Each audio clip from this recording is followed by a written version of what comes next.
is James Sutton. I'm a person in long-term recovery, and this is Road to Recovery. My special guest today is Phil Valentine, the Executive Director of CCAR. CCAR is the Connecticut Community for Addiction Recovery. Welcome, Phil. Well, thank you. I'm glad to be invited. Now, Phil, I met you in 2012, January 2012, and you turned my whole world around. How'd I do that? One, you told me that there was more way to recover than NA, and I told you that that was not possible. Everybody had to come to NA to get clean. Mm-hmm. And you told me that you were in recovery when you say you are, and I fought you all day on that. Mm-hmm. So since then, I probably have facilitated trainings for maybe close to 1,000 people in recovery coaching. Yeah.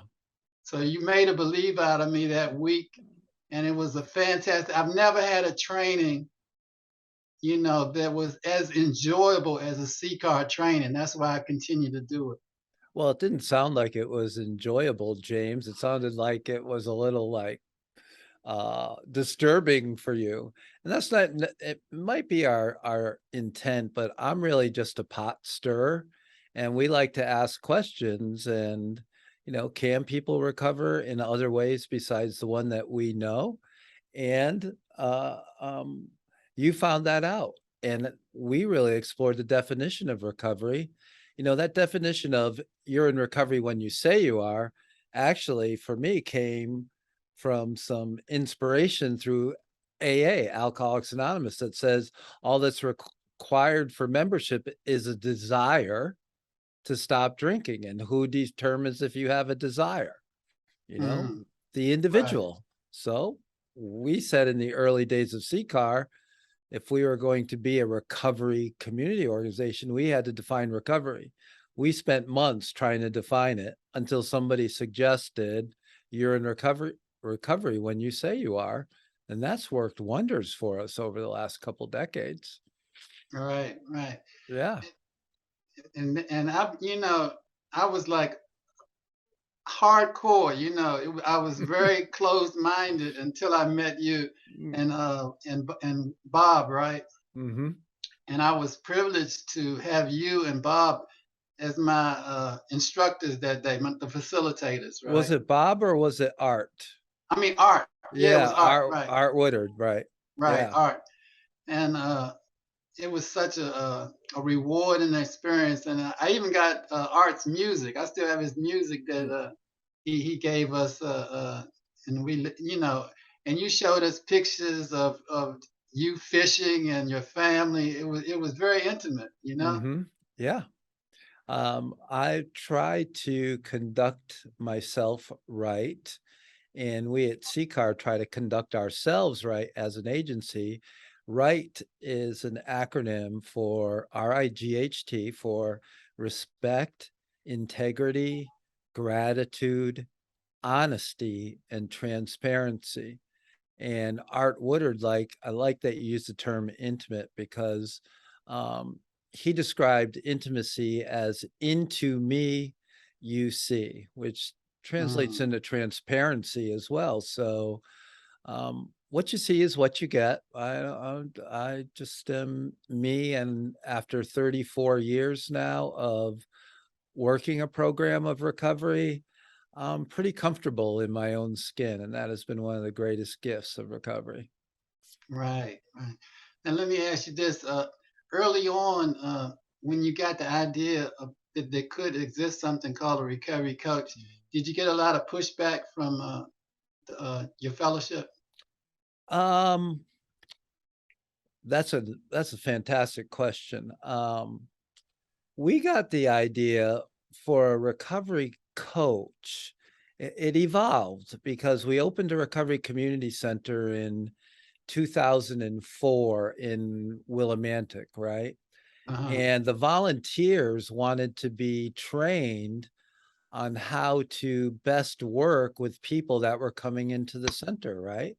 Yeah. And so we put together what we thought was a little bit of leadership, a little bit of communication, and with more discussions with the community, we really believe that what we were doing was coaching. That best describes what we do in our recovery community centers. We coach recovery.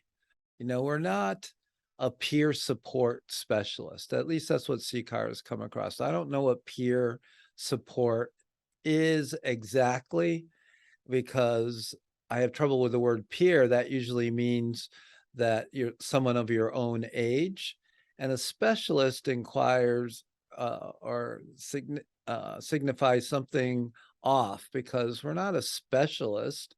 We're just a coach. You know what's best for your own recovery. So we landed on the term of recovery coach after many, many months of, if not years, of deliberating of what the best term was.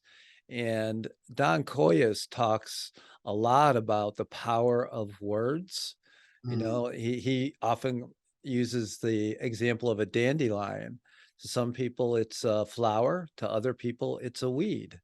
And so you know, that's the power in words. And I have gotten some pushback from people in the field, actually, about the term recovery coach. They much mm, prefer peer support and peer specialist and peer. We have a certified peer recovery specialist in Connecticut, a CPRS. Fellowship, yes, somewhat. That basically their argument over many, many years has been, you're just paying people to be a sponsor. And we're saying, no, the simple distinction is that a coach works over multiple pathways and not just one, which, a sponsor is right, very beholden to that particular 12-step fellowship. And if our guy wants to pursue church, physical fitness, maybe some smart recovery, then we're going to support that. It has nothing to do necessarily with 12 steps. And I use that particular example because my son recently celebrated 1 year in recovery, and that was his pathway. He's never been to a 12-step meeting, yet he says he's in recovery, and his right, life is living proof that he is. right, Hmm. right. Thanks for sharing that. Hmm. Because I know here, sometimes people ask me when I'm in meetings, 12-step meetings, they ask me, well, are you getting a lot of pushback about having a TV show where you tell people that you're in recovery, right? Anonymity, right? Hmm. So that question comes up when we, coming out of the closet that we're a person in, if we do recover, that it's, and it's my personal choice to, you know, share my recovery status. Hmm. Well, that's back to basics. That's what CCAR was founded on back in 1999, 1998. I started working for him in January of 1999, and we were all about putting a face on recovery.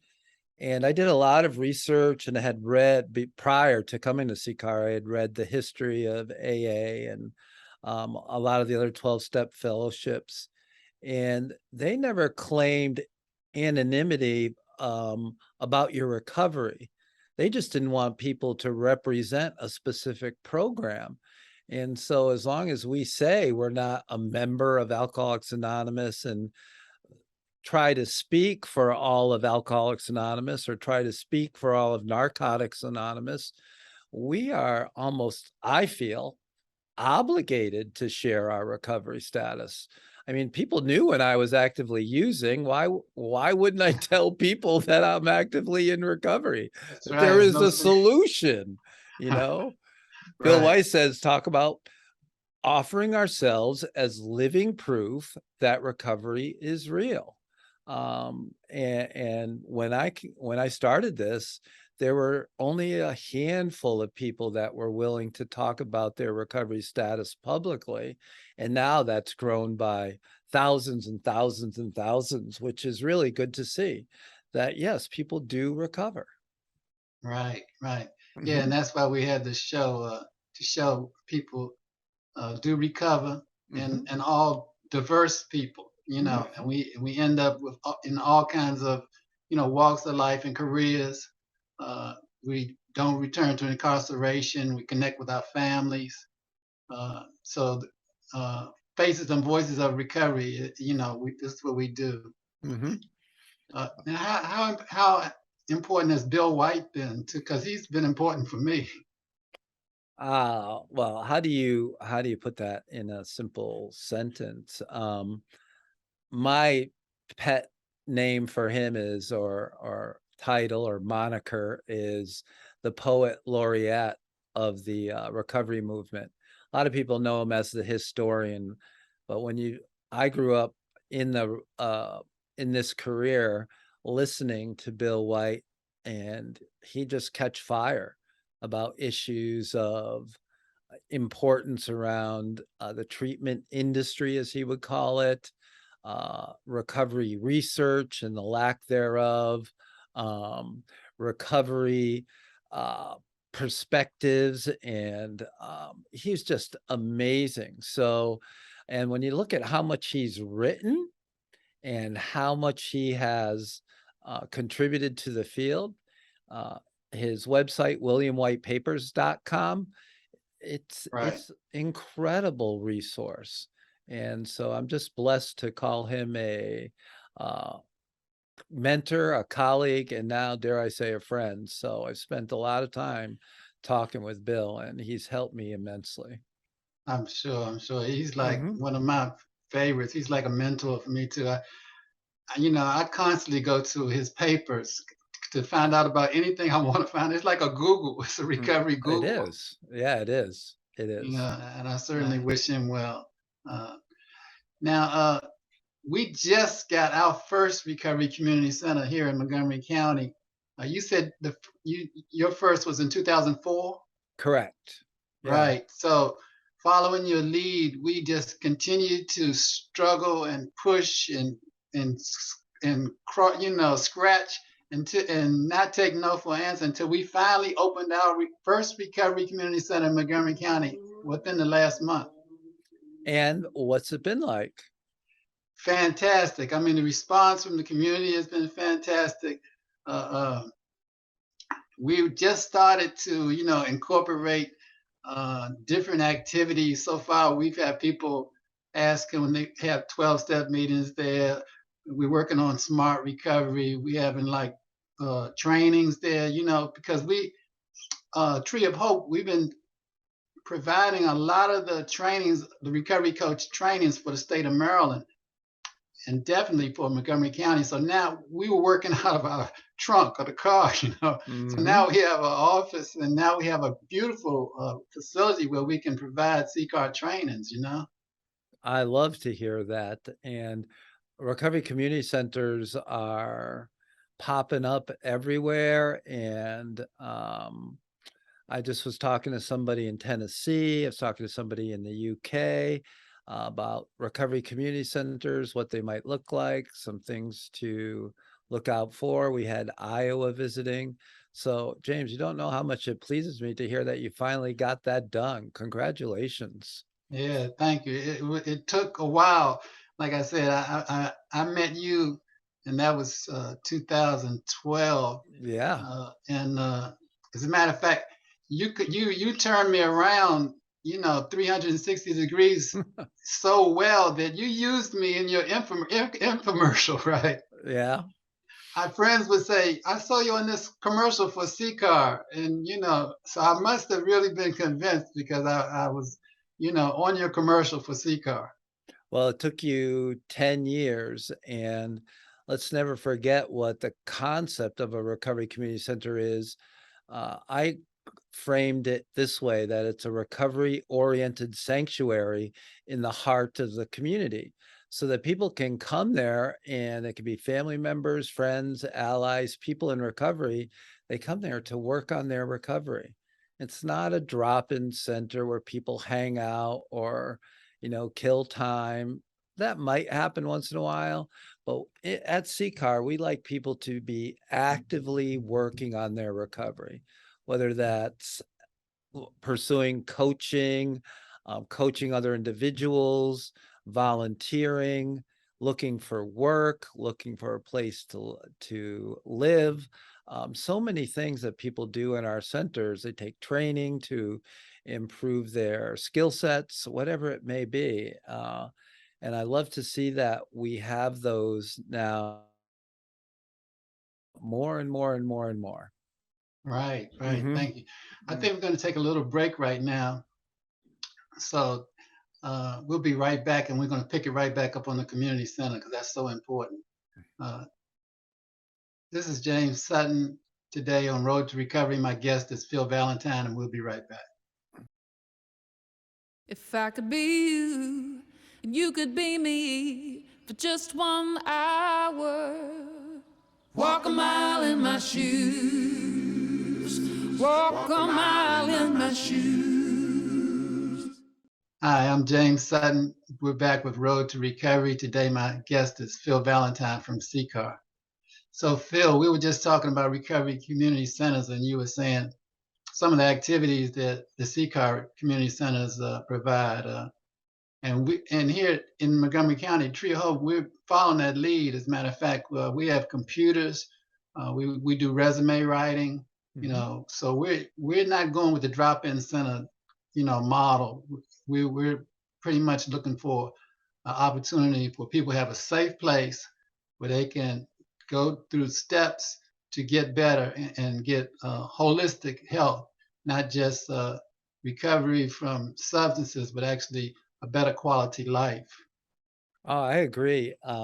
Oftentimes people get it confused with like a treatment setting. And I always frame it in my career this way, that treatment is outstanding for the most part in initiating recovery. And recovery community centers, recovery support services, recovery coaching is there to maintain and sustain recovery after it started. So it's two different skill sets. We are not a threat to the treatment industry. We are just do things differently. My son tore his ACL. He had to have surgery. The only way he returned to the soccer field was to go through physical therapy. So, in a lot of ways, treatment could be considered the surgery for an addiction, and recovery support services are the physical therapy to keep people strong in their recovery. And that's what we do as recovery coaches as well. And a lot of that happens in recovery community centers. Right. Mhm. And that brings up another good point too, because treatment is very important. But the only thing is that until you brought this model of sustained recovery, a lot of treatment centers were, you know, treating clients like they could be cured, and it was Mhm. a 28-day solution Mhm. rather than the community being where people actually recover. And William White spoke to that really too, in terms of a sustained recovery, not an acute approach, right? He did, and he believes too that the way we promote recovery is to have recovery carriers go into all the communities, and if you can saturate a community with people in recovery, recovery is contagious in a lot of ways, and that more and more people will find recovery. It's almost a mystical, intangible component of recovery that we don't tend to talk about too much. But if I'm surrounded by a bunch of people in recovery, I think they're going to have an influence on me for the positive. And it's a pretty simple concept, and I do good with simple. Oh yeah, yeah, me too. I want to keep it. Mhm. It say that keep it simple, and simple is spiritual. Right. Yeah, so I follow that lead too. My sponsor says that simple does not mean shallow. Okay, all Mhm. right, Yeah. that's well put too. Now, one of the problems, that challenges, I should say, that we've had starting with the recovery community organization, creating one Mhm. and then sustaining one, and the different people drop in and out. But getting funding was a real challenge for us because we weren't a 501c3 initially. And then once we got one, we didn't have a track record. So, we had a real challenge trying to get money to, do things and then eventually get a community center. Well, that was one of the blessings of CCAR. Is our founder, Bob Savage, had worked for the state for many years. He had a 30-year career.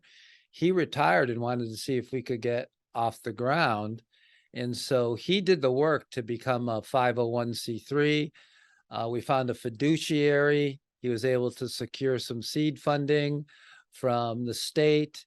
And we were able to find some low-hanging fruit, choose a couple things and do them really well, built a track record. And then we went from, I took over as executive director in 2004. We had roughly a $200,000 budget a year, maybe slightly less, might have been in the 100. And today we just, we're working under a $5.6 million budget. And I say that just because I believe every recovery community organization is a multi-million-dollar nonprofit, just because of the work we do, the stewards of the resources we get. In business terms, you get an incredible bang for the buck with volunteers, with outcomes, with hours worked, all of that. And the results speak for themselves. To see people that are in early recovery or addicted go to recovery and then become contributing, tax-paying citizens, that's more than a life saved. It's a life redeemed. James, we had something happen in the last few years that I never thought I would see, that we have people in the emergency departments, right? We have 3 people on staff now that were seen in the emergency department as a patient, then established their recovery, volunteered at CCAR, took our training, became recovery coach professionals, and are now working as emergency department recovery coaches. Wow, fantastic. That was not in the cards when we designed the program for that to happen. You know where else it's happened? Where? Prison. We've seen people behind bars with our DOC recovery coach program that are now DOC recovery coaches because of this. They followed the same process. If that's not inspiring, I mean, that fuels me to continue to work hard, to give back, to create leadership opportunities for everybody in the organization. That's my number one role, being here for so long as a leader, is to create other leaders. And then if I create other leaders, then I can just kind of go off to the beach and fish and nobody will miss me. Right. We're still going to call you, believe me. We'll see. Yeah, and that's our bread and butter for Tree of Hope. Our bread and butter has been the Recovery Coach Academy. Providing that, and like you said, the workforce that emerges from the trainings. Just the human will to want to serve. Is so strong that we have so many people that come from prison, that come from, ODing and brought back with Narcan, that now are part of our workforce too. So we're seeing it, we haven't been doing it as long as you, but we have seen some of the same results. And now that we have, the website and the community center, the public is seeing it too. So we're hoping to reduce stigma and more, get more and more community support and let them know we do recover. Yeah, I've been really blessed to work with an agency. We're 65 people strong now that are employed. We have a very active board of directors. And I think that 3 years after we met, the board actually gave me a sabbatical to go hike the Appalachian Trail. Oh And yes, please, yeah, share that because yeah, that was huge. so I hiked the Appalachian Trail. It was a journey of 189 days, over 2,000, just under 2,200 miles along the Appalachian Trail. But what that did for me is uh, transform me into a better person, a better leader. I became more patient. I became more thoughtful. I became more self-aware. I crystallized what my purpose was to coach recovery. And just recently, James, at the beginning of September, I released a book about that trial, really, but it was more about that adventure called Continue. Right click on the Appalachian Trail. My trail name was Right Click, and it ties in a lot of the gratitude I had for the board of CCAR for letting me do this, and I went to carry the message of recovery. And what an opportunity to meet people I would never meet by walking the Appalachian Trail. And now it's in book form, so people can purchase that. And a percentage of all the proceeds, of course, go to supporting recovery here in Connecticut. So it's Mm, just, right. those are the miracles of recovery, of working in the field.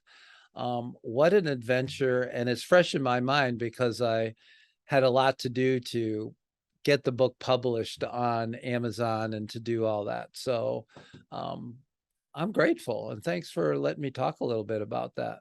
Yeah, yeah. I was going to ask you about that because that was monumental. That was uh, quite a sabbatical. Yeah, all the Recovery Coach Academy videos have been updated to me talking about it because, I write about it, I talk about it, I share about it, and people are usually in disbelief that they look at me that I could do that whole thing.